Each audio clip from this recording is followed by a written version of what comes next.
You good and healthy. दोस्तों आज हम देखेंगे पाठ भारत मृदा वनस्पति एवं वन जीव।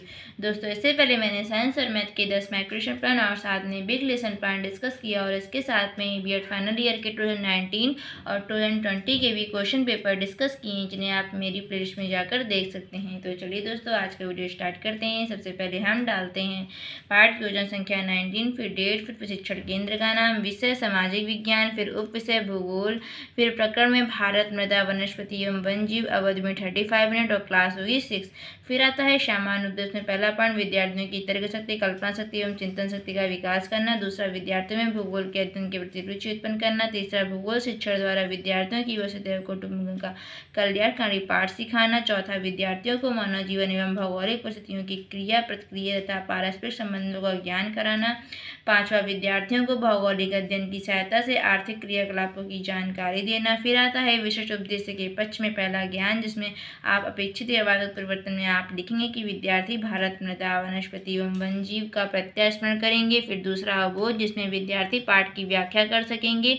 तीसरा अनुप्रयोग, जिसमें विद्यार्थी इस पाठ से संबंधित तथ्यों की पुष्टि करेंगे। चौथा कौशल, जिसमें विद्यार्थी भारत मृदा वनस्पति का शुद्ध चित्रण कर सकेंगे। पांचवा रुचि, जिसमें विद्यार्थी भारत मृदा वनस्पति वन्यजीव नामक पाठ का निरूपण कर सकेंगे। फिर छठा अभिवृत्ति, जिसमें विद्यार्थी इस पाठ की जानकारी प्राप्त करेंगे। दूसरा विद्यार्थी भारत मृदा वनस्पति व वन्यजीव के तथ्यों का सम्मान करेंगे।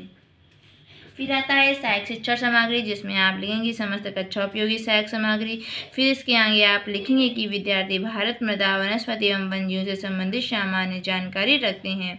फिर आता है प्रस्तावना में विषय वस्तु में कि छात्र प्रक्रियाएं और विद्यार्थी अनुक्रियाएं, जिसमें पहला होगा कि जल किस ग्रह पर पाया जाता है, तो पृथ्वी पर पाया जाता है। दूसरा पृथ्वी की सतह पर क्या क्या पाया जाता है, तो पत्थर, कंकड़, जीव, मिट्टी, पेड़ पौधे पाए जाते हैं। तीसरा होगा पेड़ पौधे कहाँ लगाए जाते हैं, तो मिट्टी में लगाए जाते हैं। चौथा कि मिट्टी मृदा के बारे में आप क्या जानते हैं, तो यहाँ पे समझ गया आता है एक उद्देश्य कथन, जिसमें आप लिखेंगे कि आज हम भारत मृदा वनस्पति एवं वन्यजीव का विस्तार से अध्ययन करेंगे। फिर आता है प्रस्तुतिकरण, जिसमें आप लिखेंगे कि शिक्षण बिंदु छात्र क्रिया में पहला क्वेश्चन होगा मनुष्य आर्थिक क्रियाएं क्यों करता है।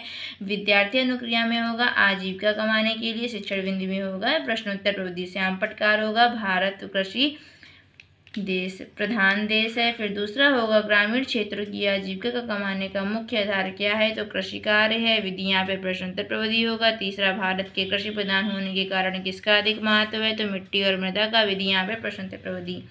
चौथा भारत में मृदा कितने प्रकार की पाई जाती है, तो यहाँ पे समस्यात्मक प्रश्न होगा। विधि यहाँ पे प्रश्नोत्तर प्रविधि होगा। छात्र तब का कथन में होगा कि भारत की पृथ्वी की ऊपरी सतह पर महीन कणों से बनी हुई पतली परत मिट्टी कहलाती है। भारत में अनेक प्रकार की मृदाएं पाई जाती हैं, जैसे कि जलोढ़ मृदा, ये सबसे अधिक उपजाऊ होती है। काली मृदा, ये भारत में ऐसे भूभाग पर मिलती है जहाँ पर प्राचीन काल में ही लावा का जमाव हुआ था। इसे कपासी या रेगुर मिट्टी भी कहते हैं।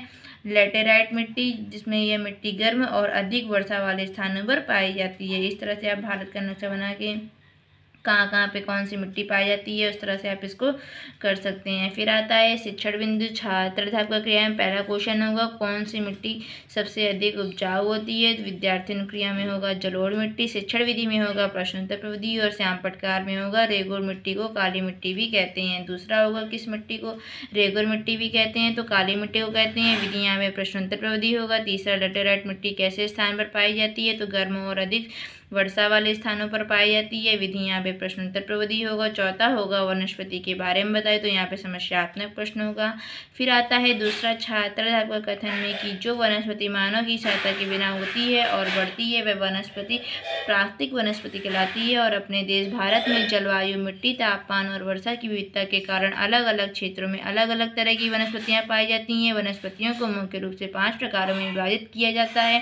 पहला उष्णकटिबंधीय वर्षा वन, दूसरा उष्णकटिबंधीय पतझड़ वन, तीसरा आता है उष्णकटिबंधीय मरुस्थल वन, चौथा आता है पर्वतीय वन और पांचवा आता है। फिर आता है शिक्षण बिंदु में छात्र क्रिया में पहला क्वेश्चन आप लेंगे कि जो वनस्पति मानव की सहायता के बिना उगती है और बढ़ती है वह क्या कहलाती है, तो प्राकृतिक वनस्पति कहलाती है। शिक्षण विधि में होगा प्रश्नोत्तर प्रविधि और श्याम पटकार में आप लिखेंगे कि भारत में वनस्पति जो 5 प्रकार की होती है मुख्य रूप से है।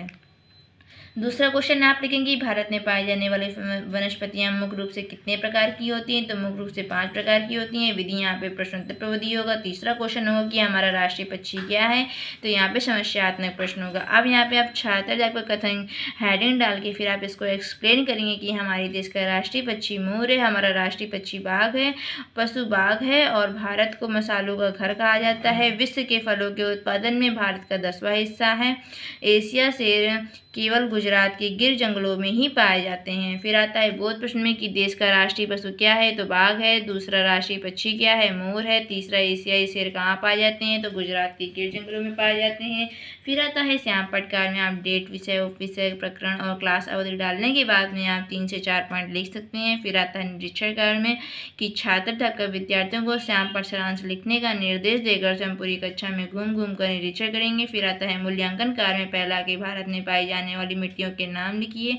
दूसरा कपास किस प्रकार की मिट्टी में होता है। तीसरा भारत में कितने प्रकार के वन पाए जाते हैं। ग्रह कार्ड जिसमें आप लिखेंगे कि सही विकल्प के सामने टिक चिन्ह लगाइए। पहला होगा कपास के लिए उपयुक्त मृदा क्या है, जिसमें से जलोढ़, काली, लेटेराइट, इसमें से कोई जो सही होगा उसमें टिक लगाना है। फिर आता है दूसरा कि भारत का राष्ट्रीय पशु क्या है, जिसमें बाघ, मोर, सारस जो भी होगा उसको सही उसमें टिक लगाना है। फिर उसके आगे आता है कि उत्तर प्रदेश में स्थित राष्ट्रीय उद्यान क्या है, जिसमें गिर, दुधवा और राजा जी है, जिसमें जो सही होगा बच्चे उसमें टिक लगाएंगे। तो दोस्तों आज की वीडियो यहीं पर समाप्त होता है। अगर आपको मेरा वीडियो पसंद है तो प्लीज़ मेरे वीडियो को लाइक करिएगा, सब्सक्राइब करिएगा और दोस्तों के साथ मेरे चैनल को शेयर कर दीजिएगा। मिलते हैं नेक्स्ट वीडियो में नेक्स्ट टॉपिक के साथ, तब तक के लिए बाय बाय।